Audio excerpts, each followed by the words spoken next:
Oh, today we're gonna be talking about how everyone talks about how there's no stakes in TVD towards the end or middle, to be honest, because everyone gets brought back like 1,000 times. And I'm going to be giving a point of view or perspective, so to speak, that is different than what they're talking about because I loved it, to be honest. In my notes, I wrote this entire thing, you know what I mean? So I'm just going to read off really quick what I wrote.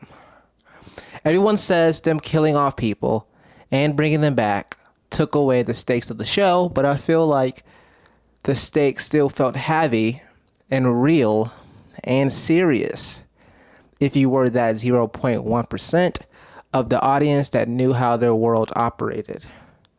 Because that meant if you knew how it operated, then them bringing people back wouldn't meant breaking immersion. It would simply mean they're utilizing another aspect of their world building by exploring afterlives or dimensions, to be honest. You feel me? Two different things. You feel me? Afterlife states, dimensions, curated dimensions, whatever, all type of stuff. Whatever. What's it called? Different ways to bring people by exploring afterlives and different ways to bring people back logically within the bounds and structure of their world. Um, yeah. So like, for me, I know like all of that. I know like all of the afterlife stuff, and I love it a lot. You know what I mean? We have prison worlds over here. We have naturally made psychic dimensions, right? We have dimensions that were made by people that are just witches. You feel me? Like Kaketsia, you know what I mean? We have the afterlife like a limbo that was just here just to be here, just off the rip. We have peace, which is not, it's an afterlife sort of, but it's like, it's literally just taking people that died that died or whatever, that are dead, and placing them onto a whole different world. Because like I said, well, because Ken and his family doesn't come from the TVD world, they come from a whole different one. And Lynn is basically just taking them from like inside of a portal into their world, into their home, so to speak. For a lot of people, I mean, everyone always makes that same joke. There's a lot of jokes that just are keep being made about TVD. You know what I mean? About the superficial nature of it or whatever. About like 1,000 times they die, but 1,000 times they come back. You don't know the half of it. Blah blah blah blah blah blah. But in truth, I loved it because if somebody knew the lore, like especially if you go back now, right? Say like you've watched it. Say if you know the lore and you go back and watch it now, you're gonna be like, oh, that person definitely went to peace. So after this whole Silas and Amara and Kessler situation, for example, right? He went from the afterlife. Well, he went from the other side, right? And then that got destroyed. And then I guess presumably he went to either hell or he went to what's it called? Peace immediately. Well, hell, peace, or limbo immediately after.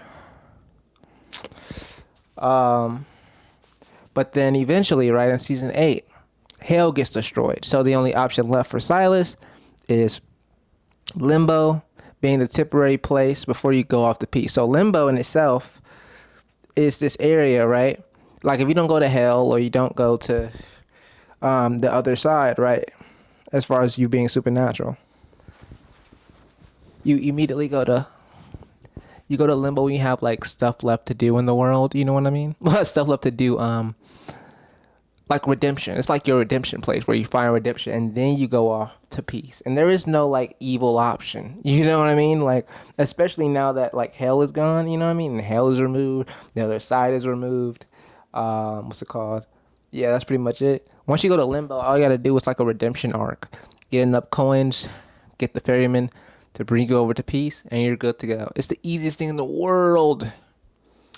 And it really makes like the TVD world more so about redemption, like the whole thing, you know what I mean? More so about just redemption because no matter what happens as it relates to the afterlife, right? Either you're a good person on the mortal plane off the rip, right? And you die and you go immediately to peace, period, point blank, right? Or you go to what's it called? Or you go to limbo and you still get your redemption, right? Because you got enough coins, and then you go to peace. So either way, no matter like the Silas and Cassie and Amara situation, everybody pretty much went to peace. When it comes to Jenna, right? She got turned to a vampire and then she dies, but they say, "Oh my gosh, you went to peace." And the intricacies there is, I think, let me see, the intricacies there is that like, did she go straight to peace or was it like a other side type of thing? We would have probably saw her on the other side if she would have went to the other side. You feel me? And was over there for a minute. So it must have been a straight to peace type of situation, right? Theoretically. But yeah.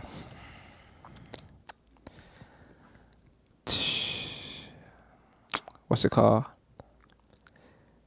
That was crazy though. Watch this though. Every time I bring up this topic, right, there's always like loopholes in it. That's like, you got me there, right?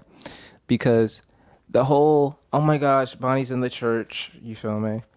And Katherine pulls up, right? And then boom, she gets taken away. Everybody knows this to be a plot hole, right? She gets taken away where exactly? Where exactly? Like, what? She gets taken away where? And then Bonnie never mentions the fact that Katherine, like, no. I remember, I remember, wait for a second. There was this moment where Katherine jumps into Elena's body, right? And in that moment, Bonnie never says Katherine went through her, so to speak. You get what I'm saying? Like, so it's like, it becomes this whole thing of like, everybody else is coming through you, feel me? You feel the pain, etc., etc. And yet you like Katherine never came through you, but y'all had a whole party thrown for Katherine to come through you. You know what I mean?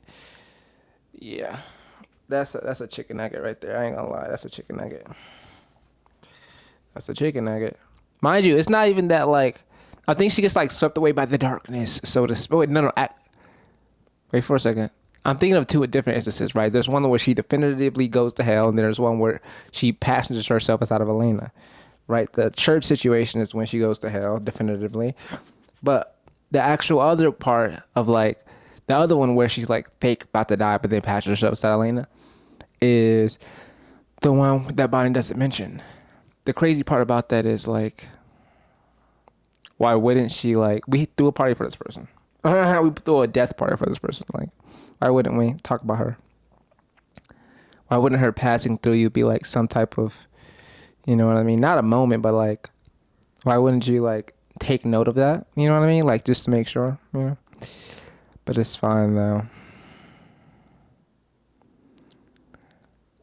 Let me see. Yeah, I feel like the series, like a lot of people say, like, oh my gosh, I think Stefan dies in like season 5 by Julian, right? One of the travelers. And a lot of people say like that scene wasn't like emotionally like heart wrenching. You know what I mean? But for me, I remember seeing that live on television. That's like, I think season 5 is the first season that I saw live of TVD. But then again, I saw season 1, episode 10. But then I changed the channel because I was super young and didn't know. I was just passing through all the channels, to be honest, on TV. But when it comes to like season 5, when Stefan dies, right? There's this moment where everyone's like, I didn't feel anything when Stefan died. I didn't feel anything. Caroline's crying, right? You feel me? All type of screaming, screaming, and all type of stuff. And everyone else, right? Every fan in the world, right? From the TVD fandom is talking about, I didn't feel anything. I didn't feel anything. But let it have been somewhat, mind you, the moment for Elena and Damon supposedly dying was more so drawn out, you know what I mean? And then there's, of course, the whole Stefan situation of Stefan dying. And then, oh my gosh, Luke dying. Okay, cool, never gotta get everybody back, right? You feel me? It's like a leading up to something else, right? It's not like a, oh my God, you know what I mean? Although it was kind of drawn out, but it wasn't like that drawn out to really make a moment, to really make a scene, you know what I mean? To really emphasize on that moment, I suppose. But I feel like all my conversations go back to people like simply not caring about Paul Wesley as an actor or Stefan Salvatore as a character. You know what I mean?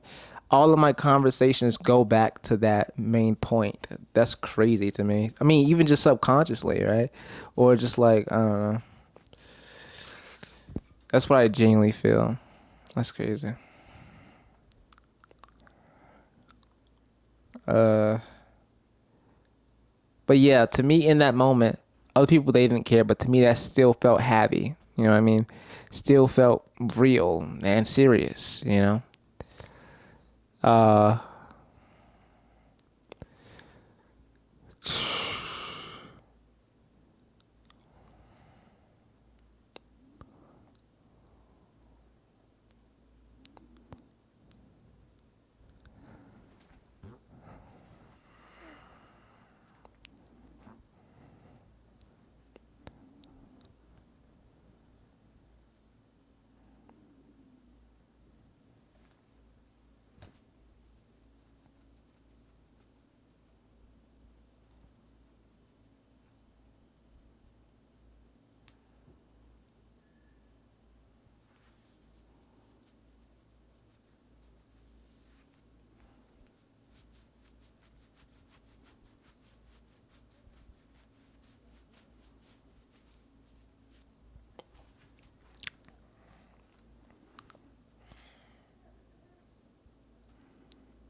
Everyone else was mad when like people just kept coming back and kept coming back, right? They found it to be dull and repetitive and stuff of that nature. But in truth, every time they had the moment, right? Me personally, since I was 10 years old, like I've said 1,000 times, I've always wanted gods to be in this universe. And so anytime whether we were exploring other sides, right? Or afterlives, right? Or dimensions, right? Oh my God, you have a prison world over here. There's not really nothing crazy about the gods, nothing crazy about the origins of the afterlives or anything like that. But and we have prison worlds and we have what's it called? Psychic dimensions. Now we're getting a little closer to the gods. We're getting a little closer to what is the afterlife if you can create. You feel me? Like what is the afterlife? You know what I mean? Like, okay, cool. So like who's the originators of this afterlife, the curators of this afterlife, you know what I mean? And we get a taste of that in like season 8 when we see that Cade created his own psychic dimension. But it was like it was tough. Now, mind you, we barely get to see a glimpse of it, to be honest. Besides hellfire and brimstone and stuff of that nature. But this whole thing of like, okay, so psychics can create psychic dimensions. All right. So what's above a psychic at this point? I mean, like, where do we like? The only person above a psychic at this point is a god, right? We have to go to gods, right? You know what I mean? You know, that's what my head was always leaning towards. So thank God we got to see psychic dimensions. Psychic dimensions is a large thing to me because it's like way above like a prison world to me. You feel me? It's way more naturally. It's way more like, okay, a natural psychic or a psychic in general probably can, you feel me, create this psychic dimension, which is nice. Huge one, psychic world, to be honest, right? So what's next about that, right? When we're talking about, mind you, that's like TVD, right? You go to the originals, and we have the Chamba de la Chasse. The Chamba de la Chasse. I think it's called Chamba de la Chasse. Or Chamba de Chasse. It's called Chamba de Chasse. The lie is not in there. The Chamba de Chasse. Chamba de Chasse. Yeah, Chamba de Chasse. Yeah, there it is. The Chamba de Chasse. You feel me? We have that. We have the experimenting with that when it comes to the witches, right? But then let's go to legacies. We're about to get crazy. I loved every minute. Come on now. I was there. When was Legacies coming on? I think it was coming on Wednesdays. But anyways. So, what's it called? When it comes to Legacies, we finally get it, right? We finally get gods, but it's deeper than that, right? It's like, okay, cool. We get to explore more afterworlds in legacies, right? So like the real gist of it, like the real afterworlds, not like the oh my gosh, prison worlds, oh my gosh, other side, oh my gosh, this world and that world, psychic dimensions, right? We get to really get the nitty gritty, right? Because we're doing a God storyline, so we get to really get in there when it comes to the real afterlives, right? And the origins of these afterlives. For Lin, Ken, Jin, Ben, or not Ben, but Lin, Ken, and Jin, and Kronos, and etc., right? What we get to notice is, and Lin says this, is that when we pulled up 10,000 years ago and stepped into the mortal plane, well, the TVD world, right? To the TVD world, Limbo was already, well, actually, wait for a second. It was like the gods versus like the humans, right? The gods was slaughtering the humans, right? And Lynn saw that like they would just like wander limbo, right? With no, I mean, wander limbo with no hope of peace or anything like that. Lynn created the peace, gang. She created the peace. You dig me? Like there would be no peaceful afterlife, you feel me, without a Lynn stepping in intentionally. You feel me? There was just limbo. You die, you go over there and you wander around. Hopefully you don't get tired, because that would be even crazier. But yeah. So that limbo was always here. You feel me? Limbo been here. Real rap. But then we get this moment to where we know what peace is now, right?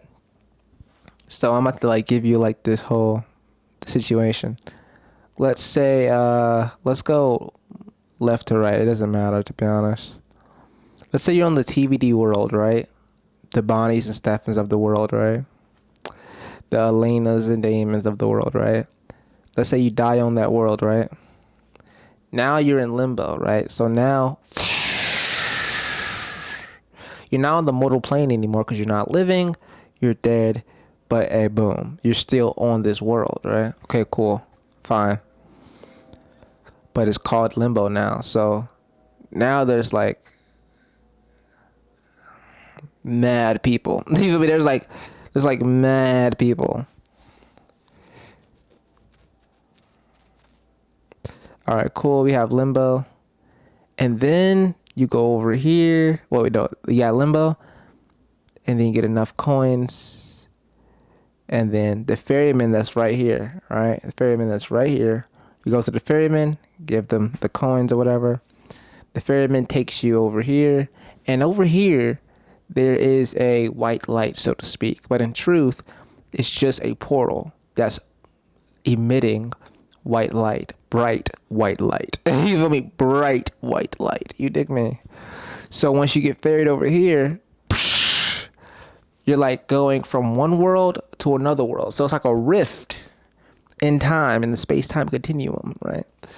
Going from this world to this world.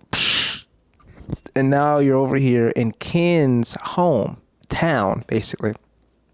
Genuinely, that's pretty much how it is in layman's terms. You're over there in their world, in the God realm, in the God world. But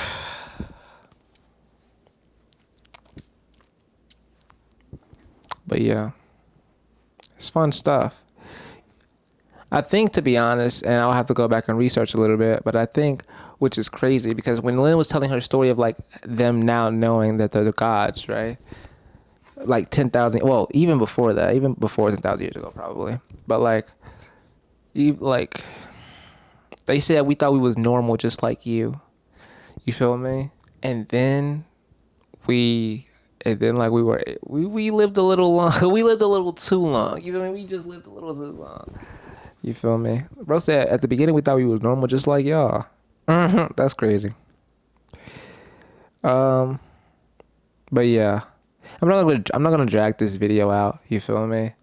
As far as like them like killing a lot of people and bringing them back, and the whole Matt Donovan situation. I want to talk about that really quickly. The whole Matt Donovan situation is hilarious because everybody was alive and then they died and then da da da da. And then Matt Donovan kept living.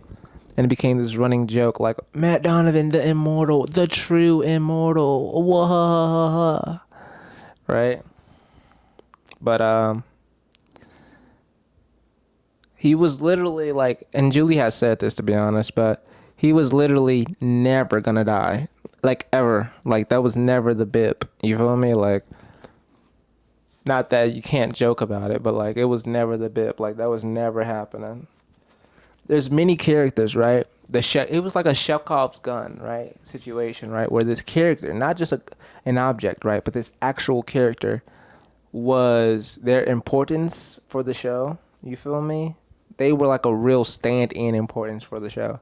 You feel me? It was like the human aspect that like tied everything together, right? We have the vampire aspect, the sorrow aspect. Well, we have the Stefan, right? Let's say the Stefan of it all, right? Or someone being like sad of it all. Let me see. There wasn't a lot of like, even in the originals, there's not a lot of people that are like sad, so to speak. So I can't even say that. But let's say the redemption aspect of the show, the human aspect of the show, and the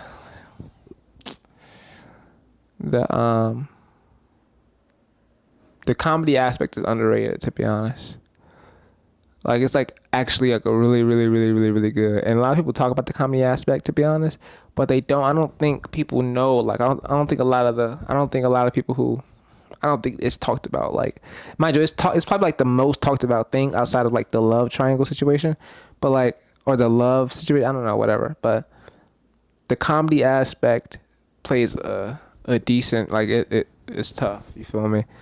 Like they don't get enough credit for like the jokes and stuff like that. It's tough. But yeah, there's like 3 pillars of the show. You feel me? What's it called? And Matt Donovan was like a Chekhov's gun, right? But instead of an object, he was a human being, and he was just never like, he was supposed to be like the self-insert for a lot of people, or the like human that brought everything more grounded for some reason. But in truth, he was whatever. But in truth, I just didn't, you know what I mean? Like, how am I gonna relate to that character?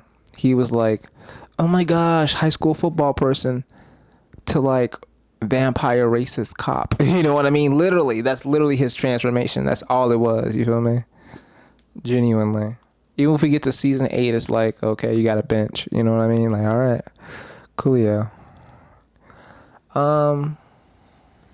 But yeah, that's pretty much all I want to talk about for today. I'm doing like this very yapping thing, but I'm not like bringing enough energy. My posture is dog shit, by the way. It's just really all bad, to be honest.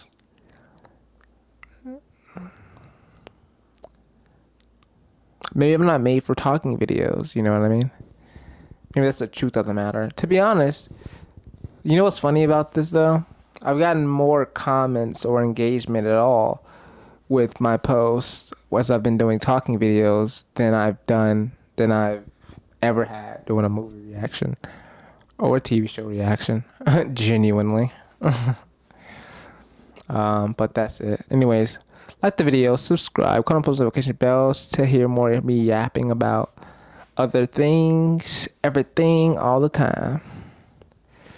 I'm about to show you something really quickly. On today's what, Tuesday? So tomorrow we're gonna do Witch Wednesday, something related to witches. And then we're gonna do on Friday, we're gonna have Vampire Fridays. And then on Sunday I should be going live. You feel me? If I have the chicken nugget, we're gonna see. But I should be going live for like maybe an hour or 2. Never just 1 hour. That's kind of cheap. But like 2 hours. Gonna be some good stuff talking about TVD, the TVD universe. Yeah. Bye.